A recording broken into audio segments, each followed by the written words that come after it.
Happy New Year! It is 2026 and we are still doing this. That's right, you lucky dogs. Joining us from around the globe, but joining a bit closer to home, sort of, is Leo. Hello, Leo. Happy New Year to you. Hey, Neil, Happy New Year. How are you? I'm okay. 2026 has started as 2025 ended with its foot right up the wrong place. But we've got a well, I was going to say an interesting show today, but our show has been thrown completely off tracker because there's been a lot of breaking news today, which we're going to cover in depth and have lots of discussion, lots of managerial problems and dismissals in the last few days, and potentially more in the next few days to come. Big stuff to talk about. But we should probably start at some form of order. We're going to start with our Premier League roundup and a gem for everybody watching. Everybody, by the way, as well, just to remind you guys, if you are watching the live stream, feel free to send us any questions you may have. I was going to say send us any live comments, but don't, because that might be mean. Be enthusiastic, be encouraging, but no, never mean. But yes, let's go to the Premier League. So yet again, the busy Christmas schedule in the English Premier League raises its ugly head. So we have another midweek set of fixtures. On Tuesday, Newcastle ended their terrible run of form by winning 3-1 at Burnley, 2 goals in the opening 10 minutes. Also, Chelsea drew 2-2 at home to Bournemouth, which ended up being Enzo Maresca's last game in charge. More on that in a little while. Nottingham Forest lost at home 2-0 against Everton with a goal either side of half-time for them with Garner and Barry. West Ham United 2, Brighton 2. We need to mention Danny Welbeck's penalty at some point. Arsenal, fantastic performance against title challengers Aston Villa, winning 4-1, putting the Villains back in their place. Well, in third place, actually. And Manchester United drew at home against Wolverhampton Wanderers, bottom of the pile, only 2 points up to that point, but no, an extra 50% of points for them with a draw at Old Trafford. Then nothing happened New Year's Day because no one does anything on New Year's Day. And then on the Thursday, Crystal Palace drew 1-1 against Fulham. Liverpool drew 0-0 against Leeds United. By the way, this wasn't a particularly interesting Thursday. Brentford drew 0-0 against Spurs, which is one of the worst matches I've ever seen. And Sunderland drew 0-0 against Manchester City, although that was actually very fun, 0-0. Right, so that was the midweek action. We're going to have a quick chat about something there because, of course, Chelsea 2, Bournemouth 2, that was Enzo Maresca's last game in charge and the first managerial casualty we are going to discuss. Now, obviously, there had been a little bit of tension building throughout December, not only because of Chelsea's in different form, but also Maresca had started vocally criticising possibly the people above him and the structure of Chelsea. And it seemed the situation was slightly untenable. What would you say? Yeah, I totally agree, and it makes me think about another manager we are going to talk about in a few minutes, Ruben Amorim, of course. But their situation, I can't say they are the same because Chelsea are above Manchester United in the table, but everything surrounding the managers seems to be the same or quite the same. And even on the pitch, because Chelsea had difficult results this past week, only qualifying to Cardiff City in Cup. They lost and drawn games they should have won. So difficult situation for Maresca, and everything about his possible Manchester City situation, I think it also put the pressure on him. And So for those of you who haven't heard any of the story, so it's said there have been reports that Maresca has been in contact with Manchester City potentially as Pep Guardiola's replacement, and of course they have to announce to the Chelsea board and director of football and so on that there has been contact, and in doing so, Maresca asked for a new contract extension, although he's only 18 months into a 5-year contract. So there did seem to be a bit of a strange timing of it all as well. Yeah. Do you think Maresca, before we talk about the matches itself, Chelsea are 5th in the table, and barring some catastrophe, that will be enough for a Champions League place. Chelsea are 5th. They are the Club World Champions. Yes, they won the conference, and were expected to. But that was that 2 trophies and 5th place in the Premier League. This is hardly a disaster. This is hardly, like I said before, a catastrophe. And yet, he seemed to have absolutely no goodwill. Do you think that perhaps if he had the fans on side, this would have been more of a power play? Because it did seem that he seemed to do this from a position of weakness as opposed to of strength. Yeah, talking about Maresca, I got a question. What the deciders want from him? What do they expect from Chelsea right now? To win the Premier League, to be on top in the Champions League? I don't really know, because as you recall, Chelsea are 5th in the league. Of course, they have made some difficult results recently, but they are not like, remember last year, like Manchester United or Tottenham in the 17th and 16th place. They are in the race for the Champions League qualifications at the end of the season. They're still, and also we should point out they're not just that they are in the Champions League. Yeah, of course, and they have beaten Barcelona 3-0. And funnily enough, it was the end of the beginning of the end for Maresca, because after that Barcelona result, the next results went down. So that's strange. So Chelsea still in 4 competitions, 5th in the table, the champions of the world, but still not good enough apparently. So Maresca is gone, and with injured players also, we have to say. And also, and actually using a lot of considering how much money has been invested in their squad, actually having players like Chumapong and players like that actually being part of the squad. Excuse me, strange situation. But of course, this is going to be a bit of a mix, because obviously we talk about Ligue 1 itself, but there is only one person in the running for this job, and it seems to be Liam Rosigne, former Fulham player. Pardon me. Now, obviously, currently still the Strasbourg head coach. Strasbourg are also owned by, is it Bluco? Bluco. Yeah.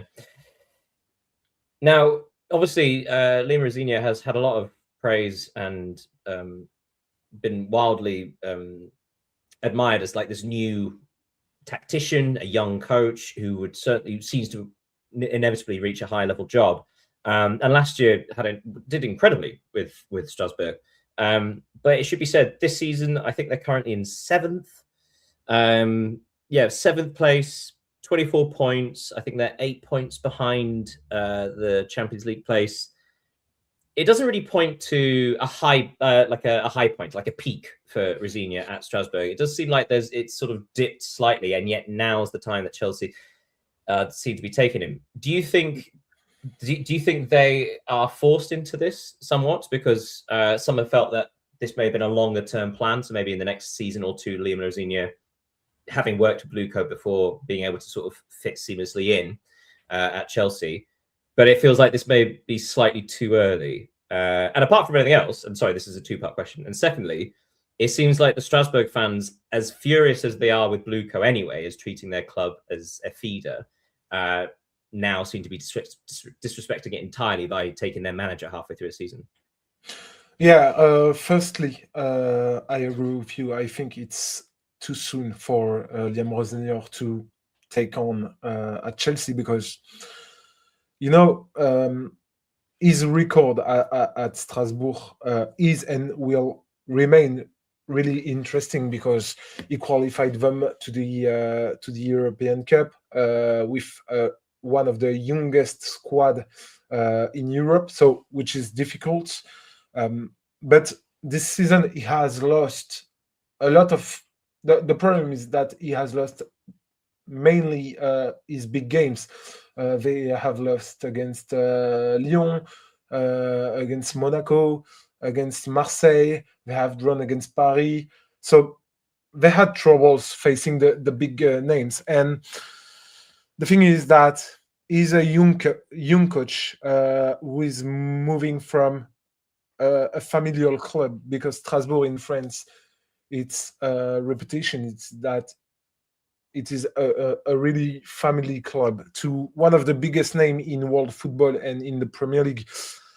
And I think it will be really difficult for him, to be honest, at this moment. I don't know, in 2-3 years maybe, but at this moment I think it's too soon for him. However, I'm assuming, because obviously there is no other manager in the running for this currently, assuming that he does get the job. He is currently in London. We know that. Yeah, he flew from France to England yesterday. But also, it may well be that there's a roll of the dice and it works, because obviously he was thrown in at the deep end with Derby and performed admirably, actually, in charge of them. And that was with a very, very young side. With Strasbourg, very, very young side, who say one of the youngest in Europe. And of course, Chelsea have the youngest squad in the Premier League and one of the youngest across the Champions League. So he has experience working with these young players and developing them. So perhaps that's the bigger picture stuff. But then again, the question is, if he doesn't qualify for the Champions League, is he going to be given a bit of flexibility? Yeah. But okay, some interesting point just to point out is that if he is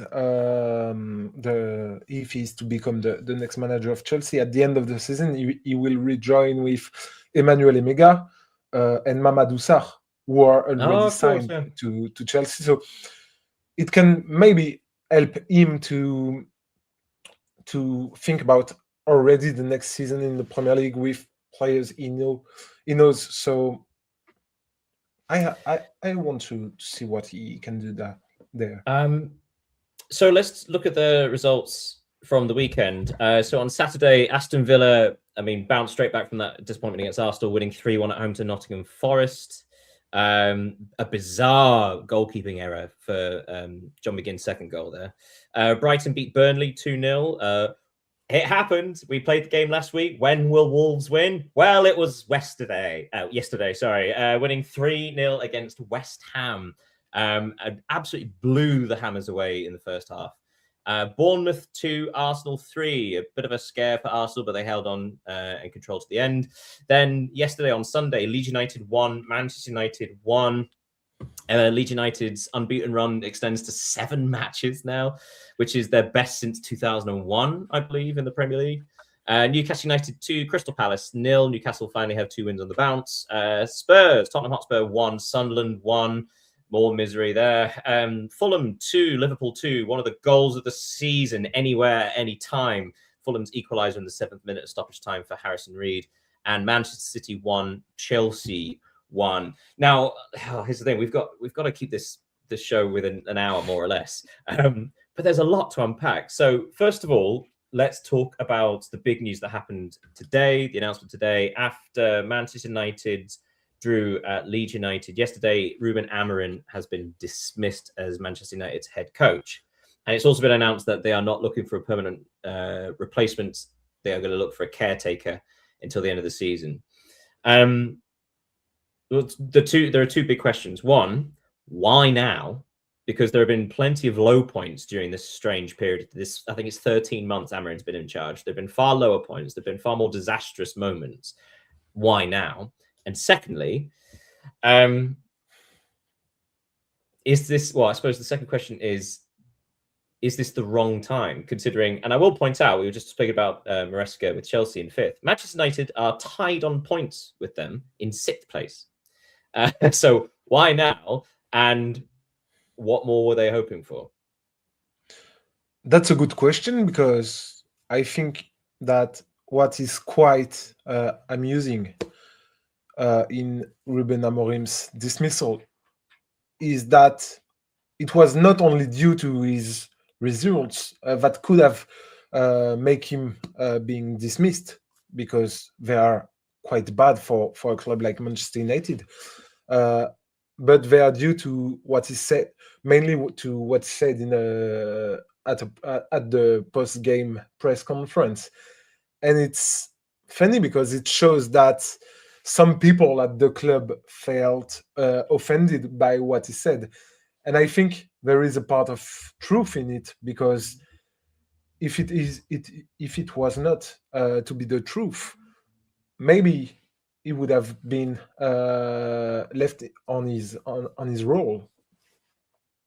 I don't know what you think about it, but if well, they reacted so fast, it's because they felt, okay, maybe he's right, and I don't want. Well, so I'm going to open this up a little bit because also, I mean, the three things you may have missed this week. Another one was going to be Wilfred Nancy, the Celtic head coach, has also been fired today. He's been released from his position after 6 defeats in 8 matches. The latest one coming at home against Rangers, the fierce Glasgow rivals, 3-1 at home. Sorry, strange noise here.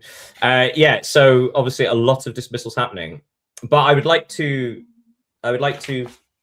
bring up the Premier League. So in 4th place currently is Liverpool on 34 points. 5th, Chelsea on 31, Manchester United 31, Brentford on 30, Sunderland are on 30, Newcastle 29, Brighton 28, Fulham 28, Everton 28, Spurs 27, Palace 27. So between 14th and 4th, sorry, that's my dog if you can hear, between 14th and 4th, there are only 7 points. And more specifically, between 14th and 5th, the last Champions League spot, are only 4 points. So it feels like managers, for example, at clubs like Chelsea, Manchester United, there is a real opportunity for someone to get into the Champions League this year. And it's across basically 10 teams.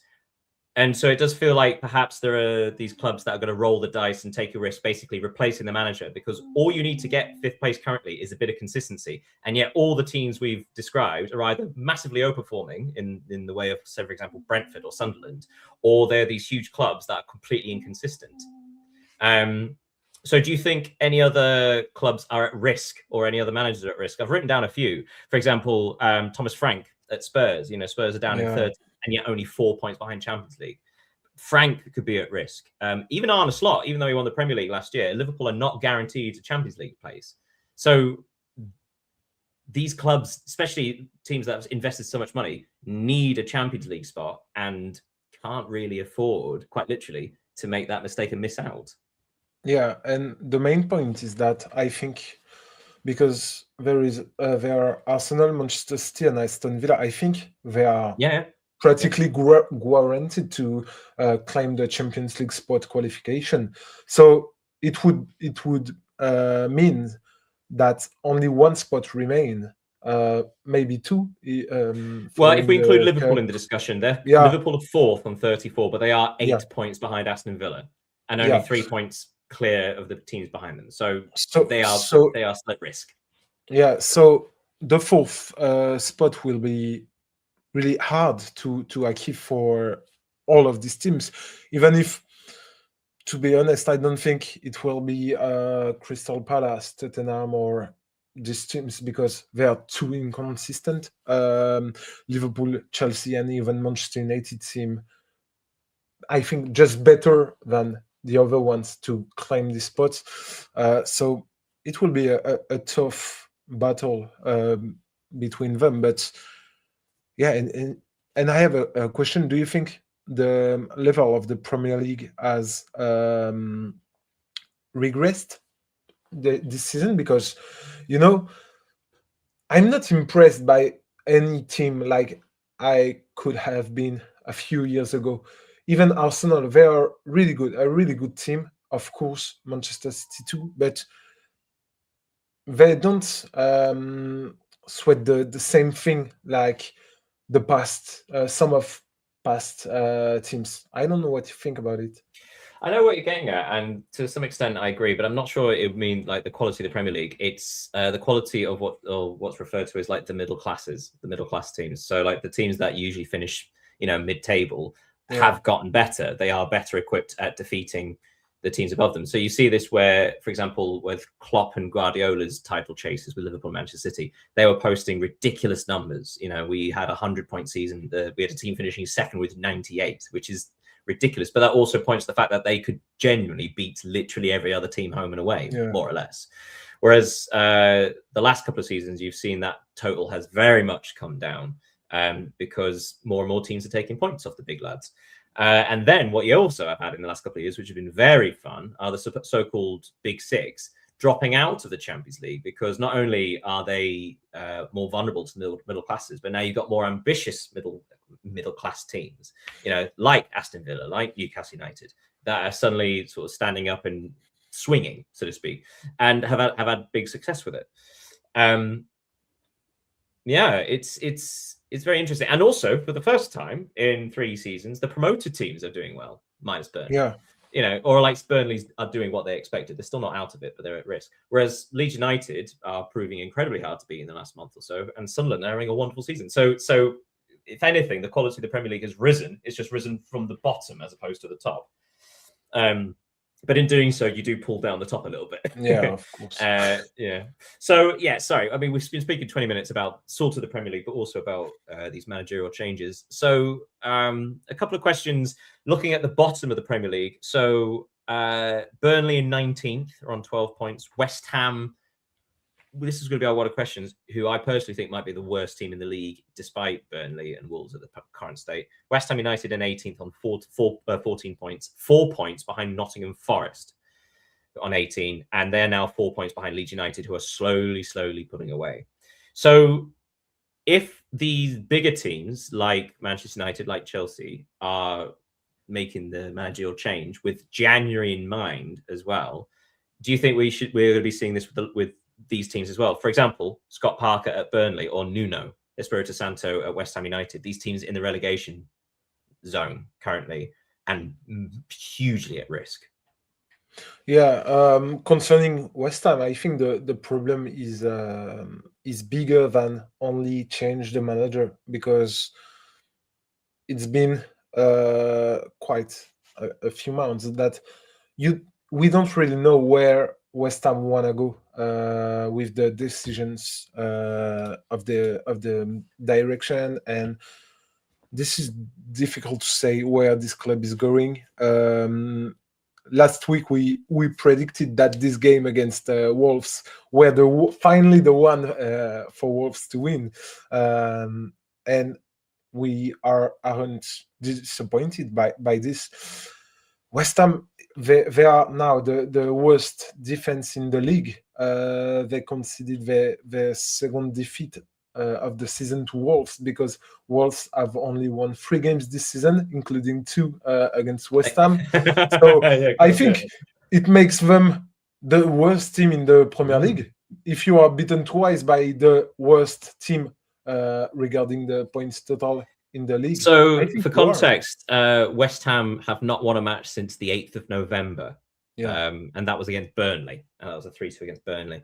So worrying times for the Hammers.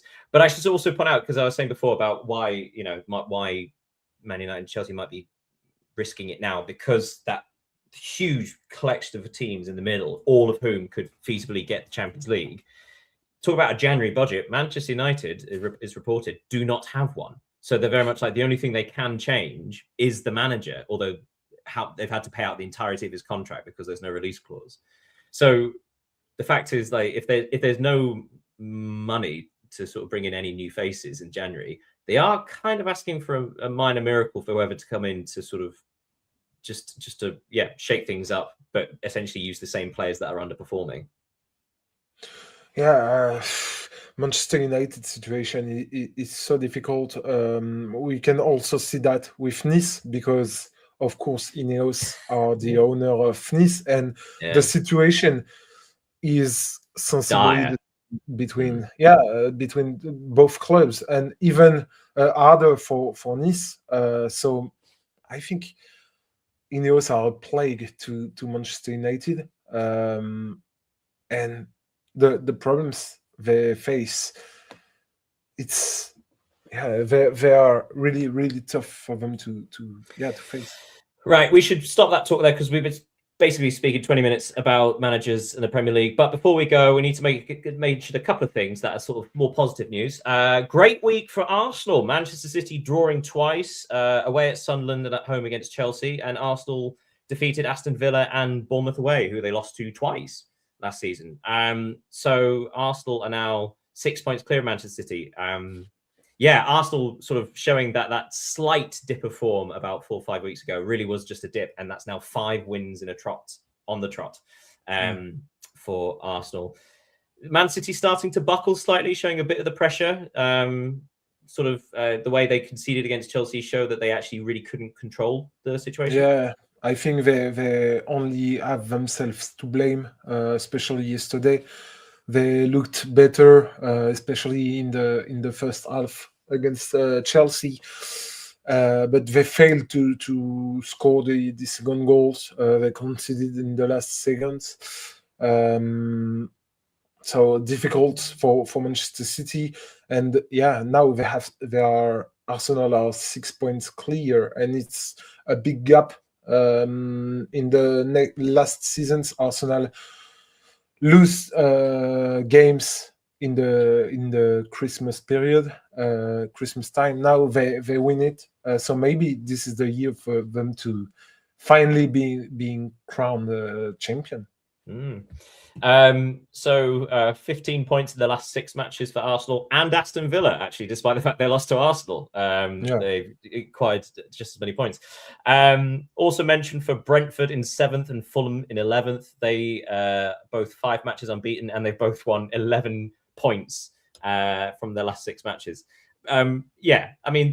There have been some brilliant performances, but last word on Fulham's draw against Liverpool, particularly the equalising goal. I'll leave that one for you. The Reed's goal, I think it will be one of the best of the season. And the fact that it came in stoppage time, just after the second goal from Liverpool to equalize, it makes it even more impressive. So exceptional from Reed. Right, let's park that there then, because we have to discuss other leagues, and we've basically used all our time. Right, so let's go over to Serie A. And I'll be honest, Friday and Saturday gave us a very bunch of Italian scorelines. It's only until Sunday that one team scored more than a single goal. On Friday, AC Milan doing just enough as ever, winning 1-0 at Cagliari. Then on Saturday, Como defeated Udinese 1-0.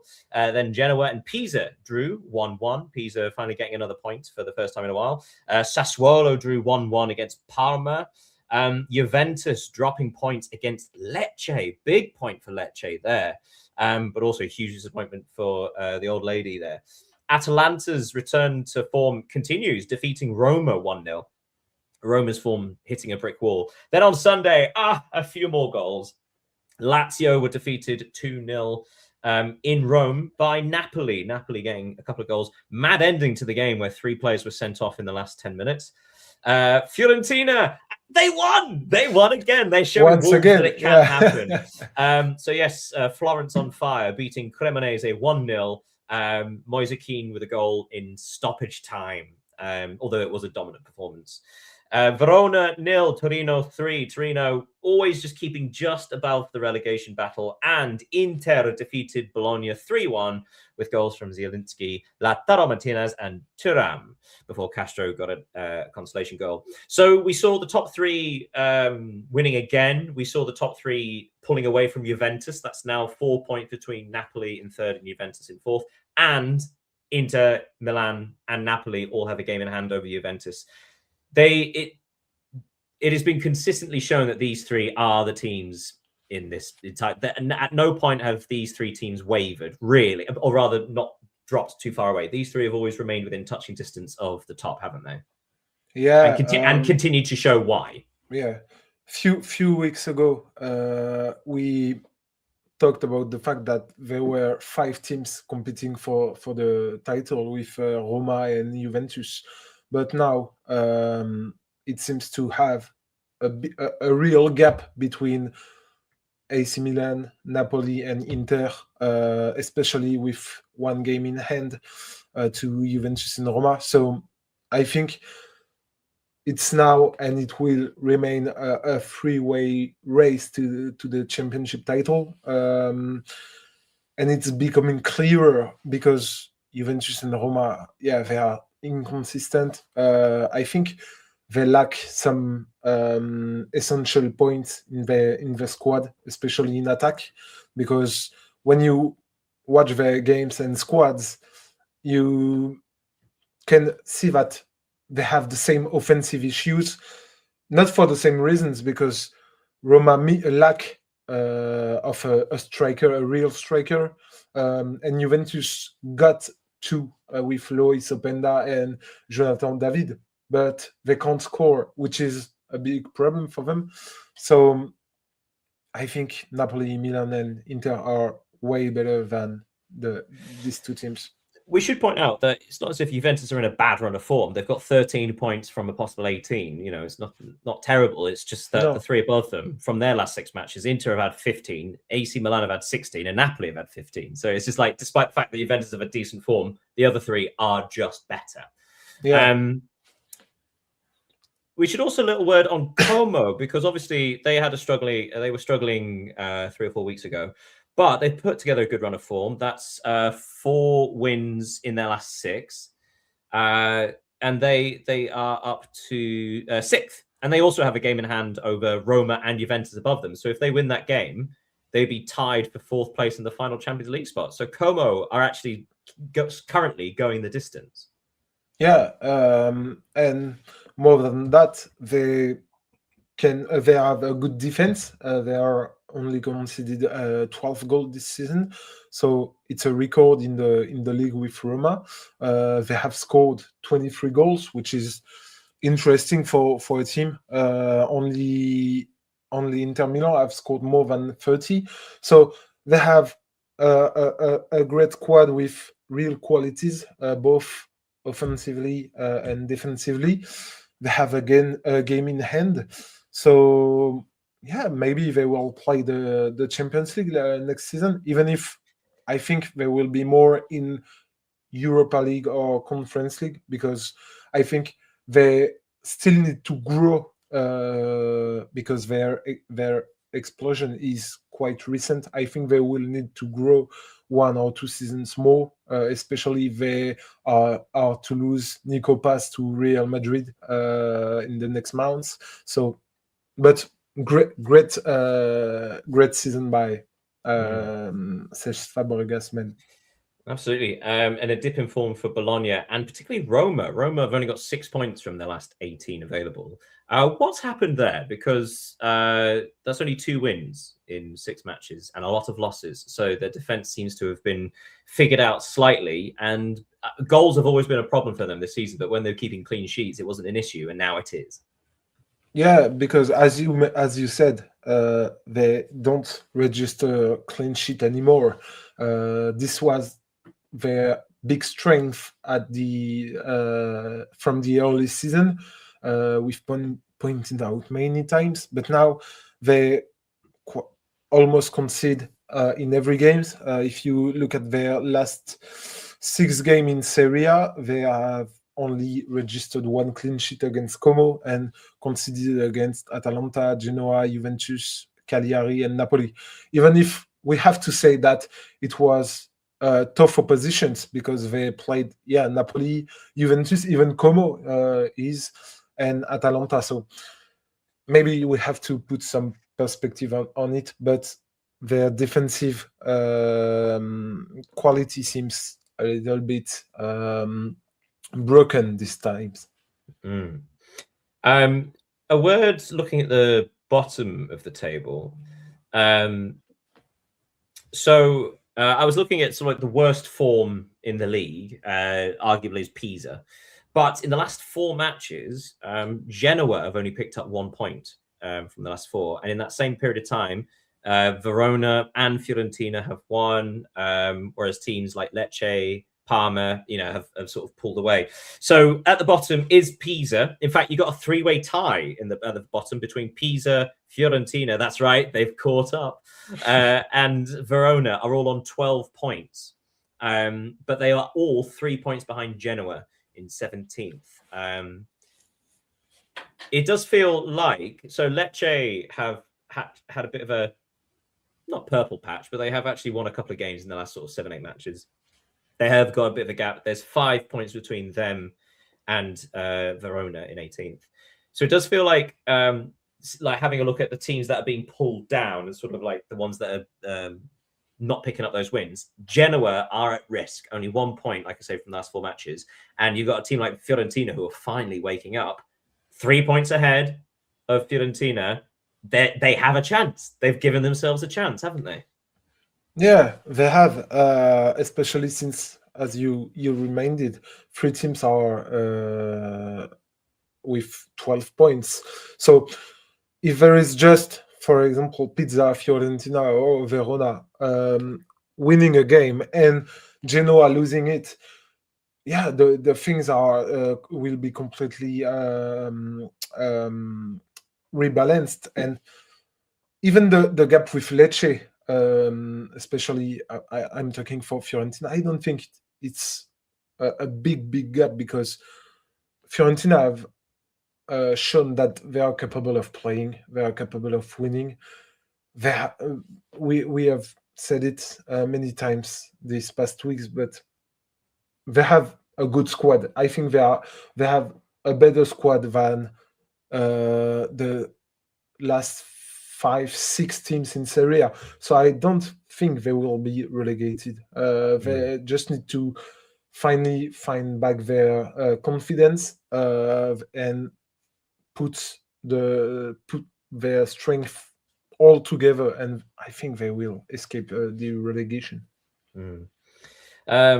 We should point out that there's actually, besides Genoa, there's another team that have only picked up 1 point from the last 4 matches, and that's Cremonese. I think at some point, probably about a month or so ago, we did talk about Cremonese sort of just being safe. It does feel that, because they are 9 points ahead of Verona, and that's quite a distance. It's one of those situations where Cremonese don't actually need to win that many matches between now and the end of the season. They're on 21 points. I think it's 32 gets you safe in Serie A usually. So, 6 draws and 1 victory between now and the end of the season, and chances are they're safe, which is lucky, because it does feel like actually they've been found out. Yeah, they had a good start to the season, because they have only won 1 point on the last 4 games, but they have already won 5 games this season, registered 6 drawn, which is... Aren't they the only team that have beaten AC Milan this year? Was it them that beat AC Milan on the opening day? Yeah, on the opening. I think, yeah, at San Siro. At San Siro. So big performance from them. I think they will save themselves. Also, we have to recall that they are a promoted team, so they are doing great. Well, yeah, especially when you compare to, say, like Pisa, who never seem to have quite got into it. Right, we should say arrivederci to Serie A and go to La Liga, where more fun has been happening and actually some really fun results. So we've had some fun derbies this weekend across the leagues. We had the Paris derby in Ligue 1, but today, this weekend, was the Barcelona derby, the Catalan derby. So on Friday, Rayo Vallecano drew 1-1 against Getafe, and then on Saturday, Celta Vigo, remember them, all the 0-0s? They won 4-1 against Valencia, who really are in trouble now. Osasuna drew 1-1 with Athletic Club. Elche defeated at home 3-1 by a very impressive Villarreal. There could have been a bit of a banana skin, but they did brilliantly there. And then an intense match, Espanyol 0, Barcelona 2. Barcelona getting 2 late goals, Dani Olmo with 5 minutes remaining, and Lewandowski in the last of the 90. Although former Espanyol goalkeeper and now Barcelona stopper Joan Garcia was needed quite heavily during the match. And then on Sunday, possibly the most shocking result of the lot, won't mean much to everybody. Sevilla 0, Levante 3. Levante were bottom of the table and yet defeated Sevilla 3-0.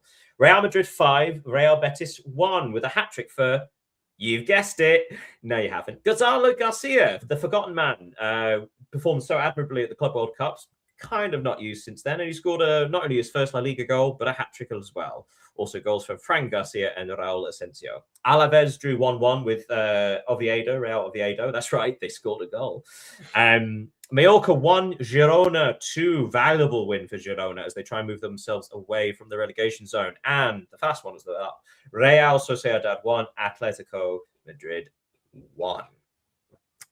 So, I mean, first place to start, the Barcelona derby. It was quite fun, wasn't it? It was lacking in real quality, but it was feisty. It was intense. It's the sort of match you wanted. But eventually, Barcelona's quality shown at both ends of the pitch. Yeah, and we have to point out, we have to give credits to the Espanyol fans for the real impressive atmosphere they put in the game. So bravo. And it was Barca's. I saw a stat. It was Barca's 29th game without defeat in the derby, which says a lot about their dominance in it. But I suppose, sorry to jump in, but I suppose this is the first time in a long time that Espanyol actually felt like they could win, as in regards to they were having such a good season. Yeah, because it wasn't an easy game for Barcelona, and the fact that Joan Garcia was named MVP of the game is quite. It says something about the game in itself. He made some impressive saves. Even if he's a young keeper, he wasn't put on the pressure of this kind of event, which is obviously never easy. We should also point out, for those who aren't aware, that Joan Garcia was an Espanyol goalkeeper last season. Yeah. I grew up an Espanyol player and fan. So that it's not a done thing crossing this divide. There are more instances of players switching Barcelona and Real Madrid as opposed to swapping Espanyol for Barcelona. So he also was on the receiving end of a lot of I wouldn't say abuse, but sort of like heated atmosphere was aimed towards him, and pulling out a man of the match performance. It speaks highly of his temperament, doesn't it, and his mindset.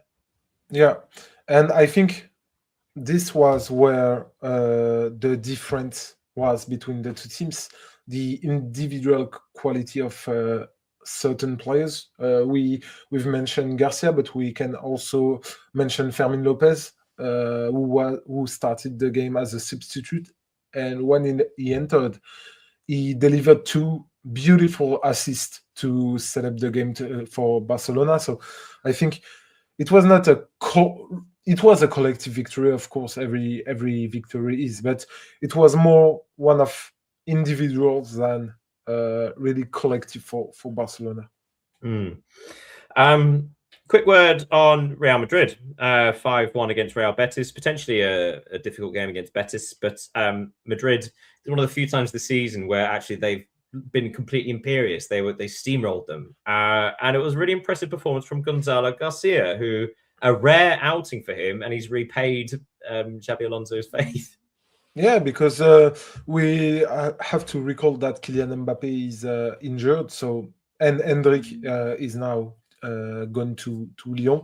So Gonzalo Garcia added his chains, and he seized it perfectly, scoring a hat trick, and a perfect hat trick because he scored with the right foot, left foot, and the head.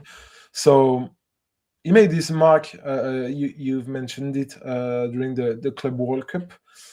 We've talked about him during the shows, and it's cool. It's good for him to finally have the opportunity to show it in a big game in La Liga.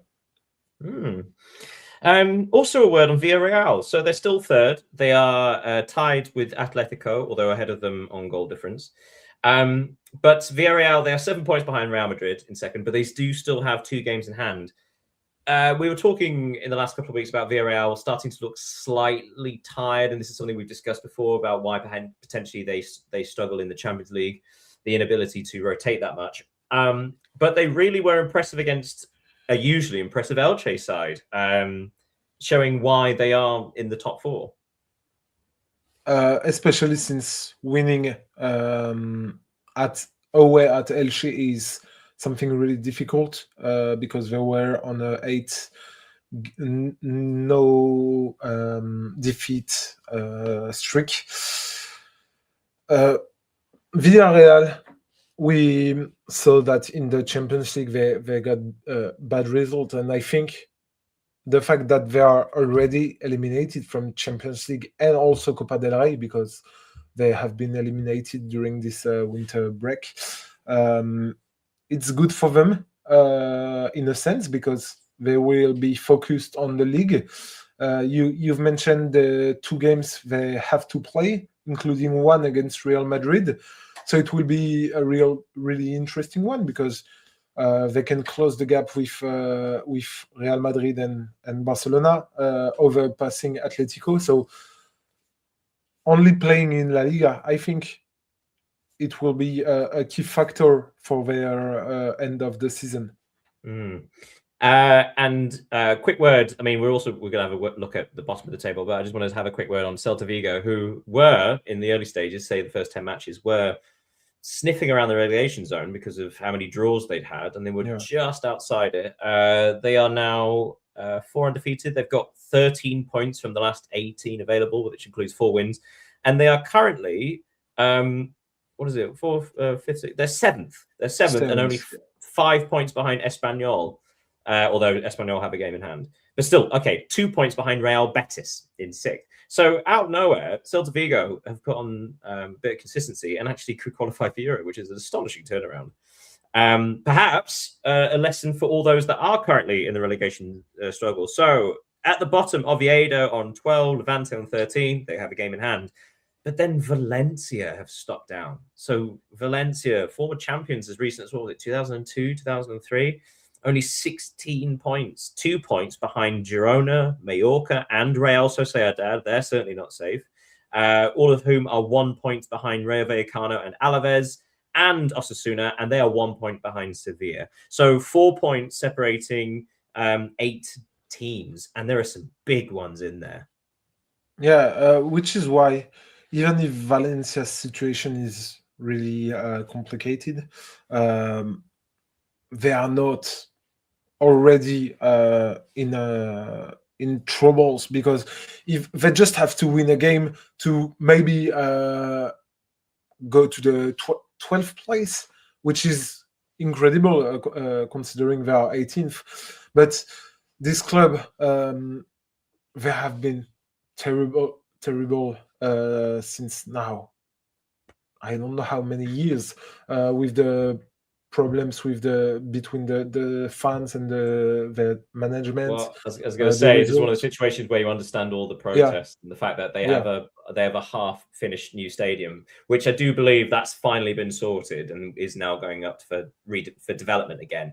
But there is so much wrong going on at Valencia. Real risk for them, as well as Real Sociedad and Sevilla, who, of course, this week it was announced that Sergio Ramos is leading a takeover potentially of Sevilla of about 400 million euros.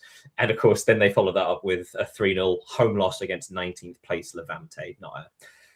Bottom place Levante at the time. Right, so we should leave La Liga there. And with a final stop along to France, we're going to go to Ligue 1. And my goodness, France was red. In this case, we had lots and lots of early red cards dictating results. So on Friday night, Lens maintained their lead at the top of Ligue 1 with a 3-0 victory at Toulouse. Toulouse had a man sent off after 23 minutes.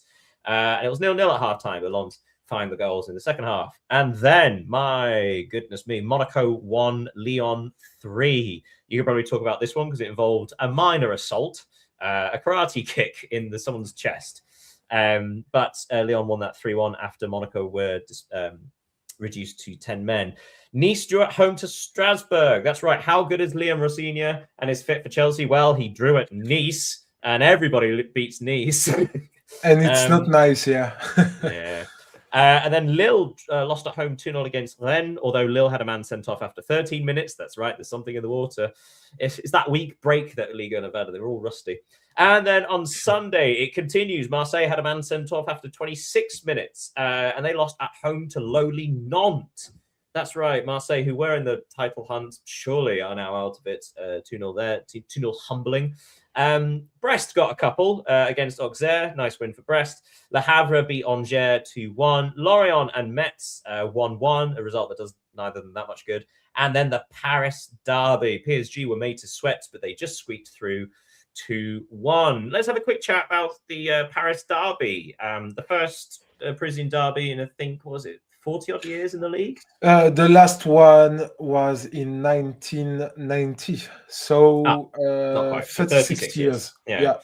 And actually, it was surprisingly Paris FC have not had a great season, and they're a real risk of relegation. But they put up a real fight in this one, and have to be applauded for that. Yeah, but to be honest, the result doesn't really reflect the nature of the game. Because even when Paris FC equalized, everyone was suspecting PSG would eventually pull one goal again. And 3 minutes later or 2 minutes later, they did with Ousmane Dembele.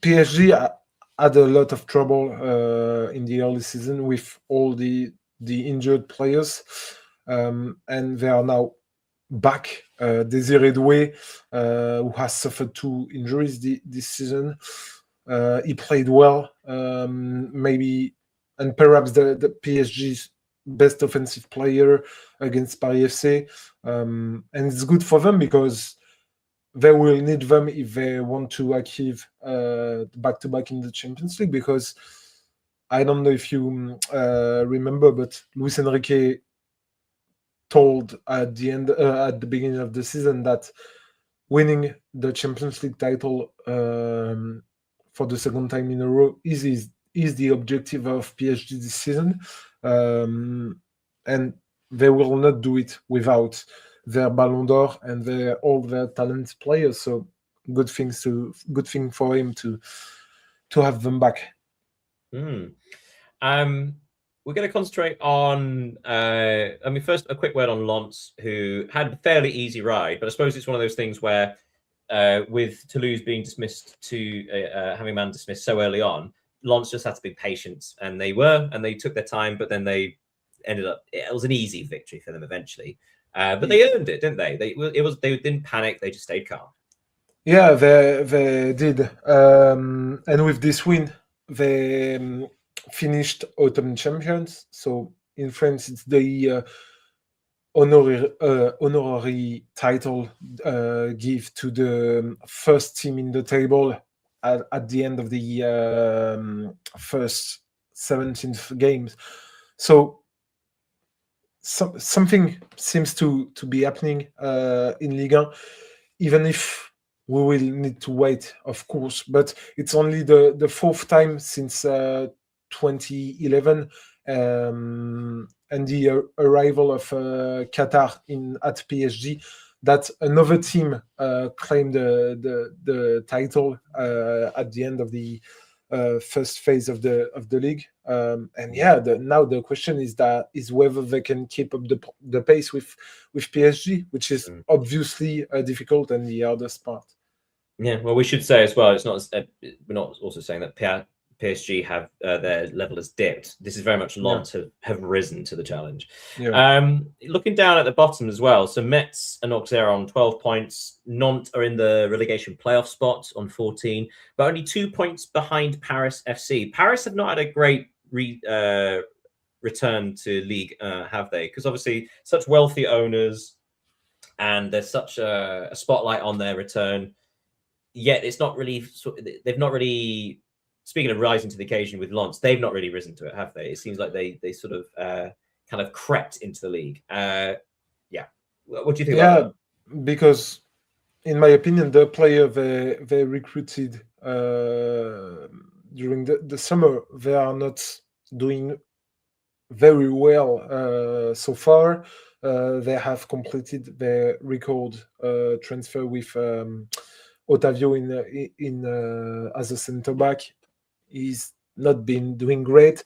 The forwards they signed also, so there is a problem, and I think they will put some money on the market this winter because they need to. They are only 2 points clear of the relegation zone. So, of course, for the Arnaud project and Red Bull, because Red Bull is involved in the club, they absolutely need to stay in La Liga.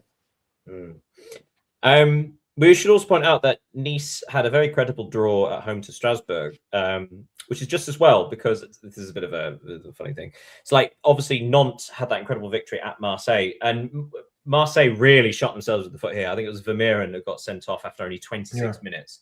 And in fact, Marseille were down to 9 men in the 56th minute. Nadir got a second yellow card. Marseille really showed a lack of composure and a lack of intelligence, didn't they, in this match? Yeah, they did, and I think it was their worst performance of the season so far, and one of their worst of De Zerbi's era. They received 2 red cards, conceded a goal from Rémi Cabella, who played at Marseille a few years ago. And most importantly, they are now 8 points behind Lens, and only 2 ahead of Lyon and Rennes. So it has been a really tough time for Marseille. They have only won one game in their last 4. They traveled to Kuwait to play Paris Saint-Germain on Thursday in the French Super Cup.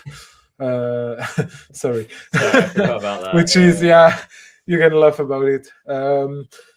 And then they will play the French Cup, return to action in Liga. So they absolutely need to win points if they don't want to be ejected from the Champions League spot. Yeah, and as you say, now that the top 2 are fighting, Lens on 40 points, Paris Saint-Germain on 39, and then Marseille on 32, Lille on 32. They missed a chance because they lost at home to Rennes, but again, Lille had a man sent off after 30 minutes. But then, Marseille 32, Lille 32, Lyon 30, and Rennes 30. So it is a real battle for the last Champions League places. Sorry, the reason I was saying that before was about Nice. So Nice had a 1-1 draw against Strasbourg.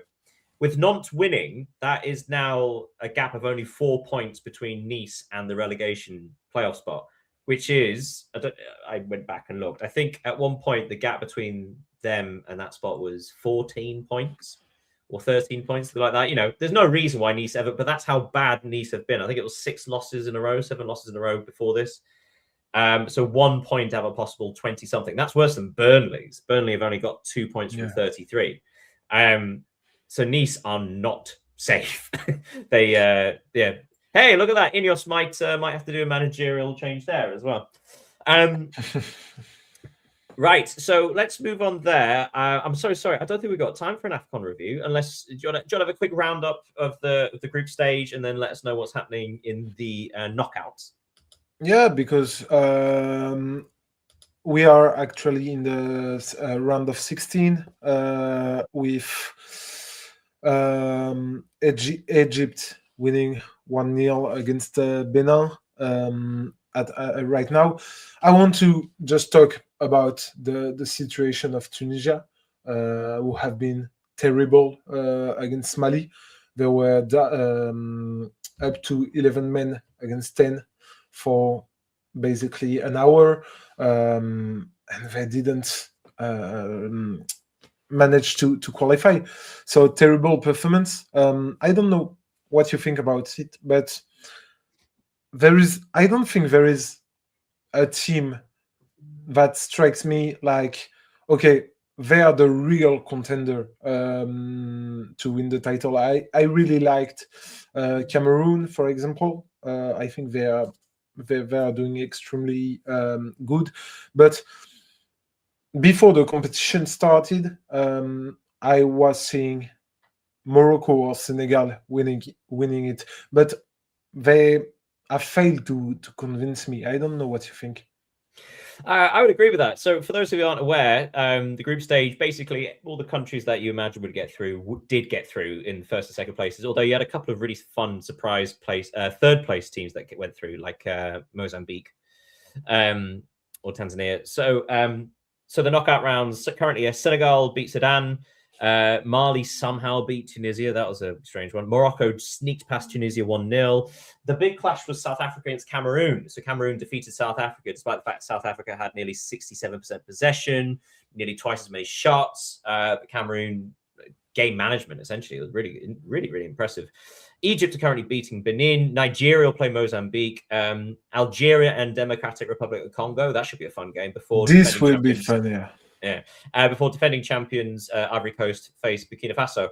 So it's quite interesting. Usually AFCON is one of the more entertaining international tournaments because it's so unpredictable and quite chaotic. And it feels like it wasn't that in the group stages because everything's gone as planned. But now we're in the knockouts. It could be just a simple mistake as the last thing, right? So in regards to Tunisia, somehow they conceded a penalty in the 6th minute of stoppage time, and which allowed Mali, 10-man Mali, to equalise. And that's all she wrote. So the quarterfinals, Mali versus Senegal.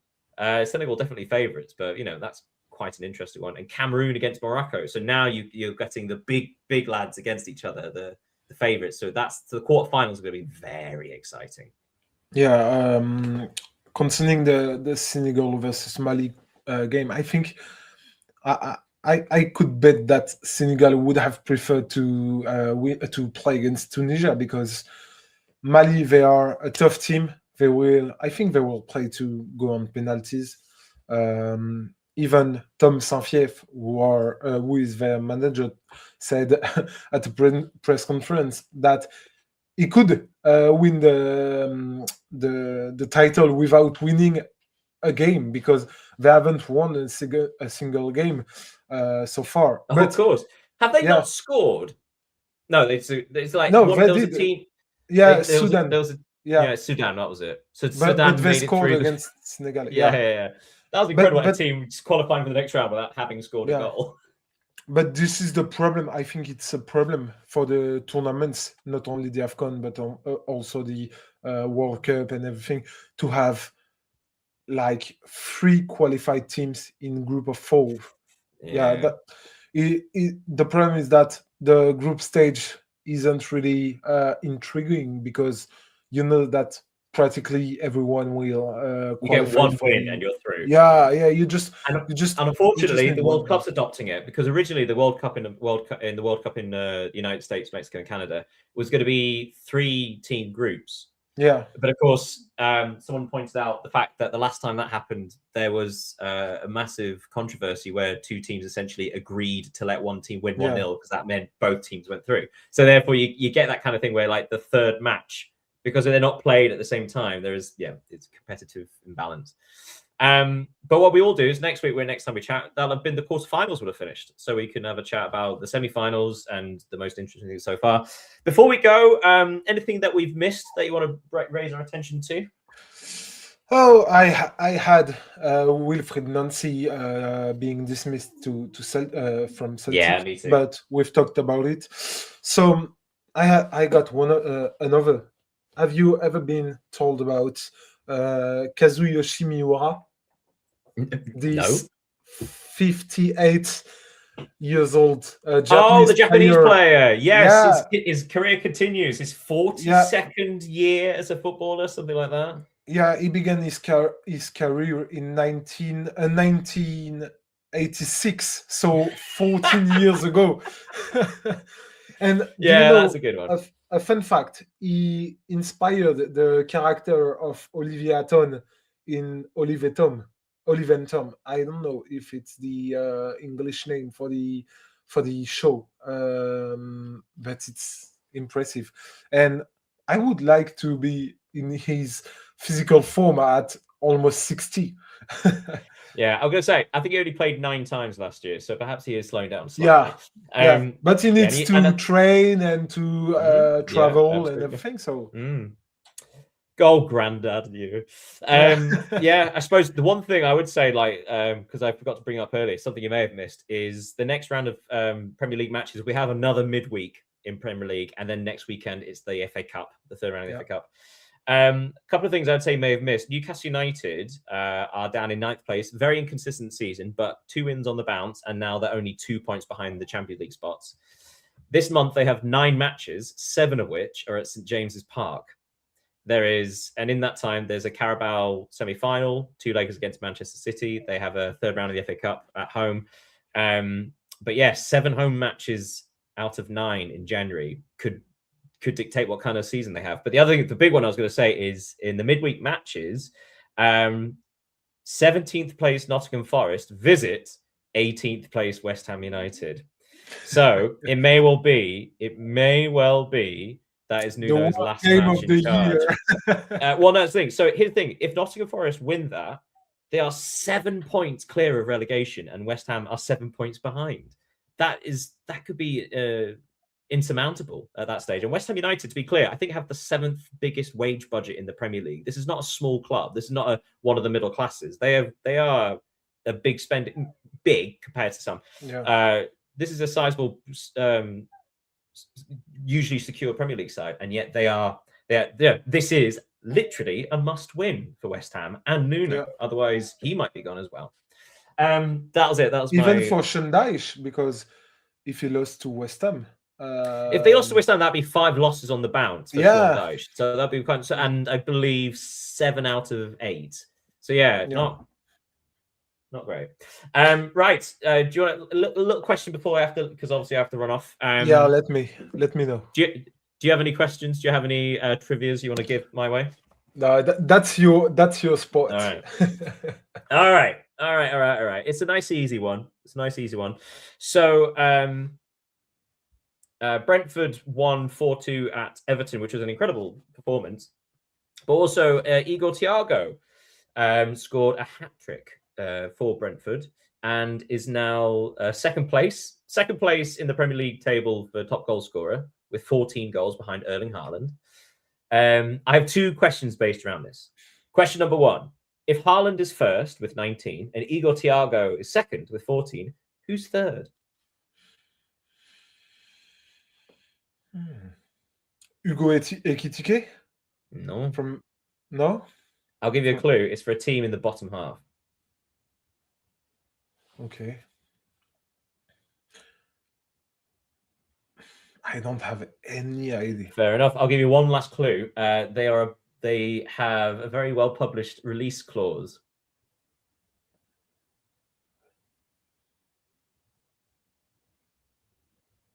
No, I don't. Sorry, know. sorry. Soon to be Manchester City's Antoine Semenyo is currently third with 9 goals. Okay. But that's kind of amazing, actually. Third place is only 9 goals. He didn't score for how many? A while, but yeah, weeks? that's how well he started the season. But yes, that's one question based around that. But Igor Thiago scored obviously a hat-trick for Brentford. There have been 4 hat-tricks in the Premier League this season. Can you name the 4 players? Erling Haaland should have scored 1. No. Oh, none. Okay. Yeah. Antoine Semenyo did? No, he didn't. Not in the Premier League. No way. Okay, first clue. It's there's another Brentford player. Brentford are responsible for half the hat-tricks in the Premier League this year. It was actually only 2 weeks ago, I think, 2-3 weeks ago. Kevin Schade got a hat-trick for Brentford only a few weeks ago. The other 2, one was for Arsenal and one was for Palace. Eberechi Eze scored. Eze scored a hat-trick against Tottenham Hotspur. Yeah. The team he almost joined. Yeah, I remember this one. And the other one from Tottenham, you said? No. The other one was Crystal Palace. Crystal Palace. And in fact, the same player missed an absolute sitter in the 8th minute stoppage time to win it. Would it be Jean-Philippe Mateta? It would. Yeah. Bravo, young man. Yes. So Mateta, Eze, Schade, and Thiago. It's quite funny that Brentford, again, 2 hat-tricks for Brentford. 7th place Brentford. How exciting. Right, we need to bring that to a close because I need to go somewhere else, essentially. But also, we spoke a long time about managers. Keep your eyes on the news this week because my instinct tells me that I think Gareth Southgate's going to be the caretaker manager for Manchester United. And West Ham United will probably just hire a caretaker at this point to take charge because no one else could do any worse. Thank you so much for joining me today, Leo. Thank you for sharing the new year with me. Thank you, Daniel. Thank you, everyone who have been watching us. Do not hesitate to follow us on socials, YouTube. Put a like and a comment. It helps us. Of course. And feel free to send messages and questions. We'll do our best to answer. So, yes, join us next week. I think the Bundesliga is back next week. Yeah. Yeah. We have the full contingent of all 5 leagues. With Lennart Carl wanting to go to Real Madrid. Have you... Taste? No, but we cannot have time. I'll leave that on that juice bar. Thank you so much, everybody, and we'll see you next time. Have a great week. Bye, everyone. Yeah, great week. Goodbye.